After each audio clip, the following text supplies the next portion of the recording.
এখন শায়রি বলছি। ধান দুব্য যেমন পুজোয় লাগে, তেমনই ধান দুব্য পাত্রীদের আশীর্বাদেও লাগে।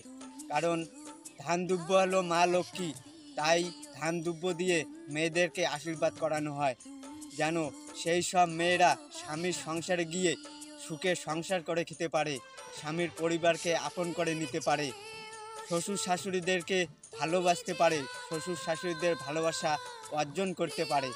তবেই তো সেই সব মেয়েরা মা লক্ষ্মীর আশীর্বাদ প্রাপ্তপূর্ণ লাভবান করতে পারবে। আমরা আমরা জানি সব মেয়েরাই মা লক্ষ্মীর আশীর্বাদ প্রাপ্তপূর্ণ লাভবান করতে পারে না। যেসব মেয়েরা স্বামীর সংসারে গিয়ে সুখে সংসার করে খেতে পারে না, স্বামীর পরিবারকে আপন করে নিতে পারে না, শ্বশুর শাশুড়িদেরকে ভালোবাসতে পারে না, সেই সব মেয়েরা মা লক্ষ্মীর আশীর্বাদ প্রাপ্তপূর্ণ লাভবান করতে পারে না। কারণ সেই সব মেয়েদেরকে অলক্ষ্মী বলা হয়, তারা অলক্ষ্মীর আশীর্বাদ প্রাপ্তপূর্ণ লাভবান করার যোগ্য।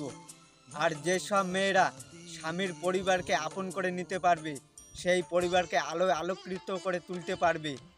আর যে পরিবারের শ্বশুর শাশুড়িরা বলতে পারবে সেই সব মেয়েদেরকে, না, আমার পরিবারে একটা লক্ষ্মী বৌমা এসেছে, এভাবে বলে আপন করে নিতে পারবে, কাছে টেনে নিতে পারবে, তবে সেই সব মেয়েরা মা লক্ষ্মীর আশীর্বাদ প্রাপ্তপূর্ণ লাভবান করতে পারবে।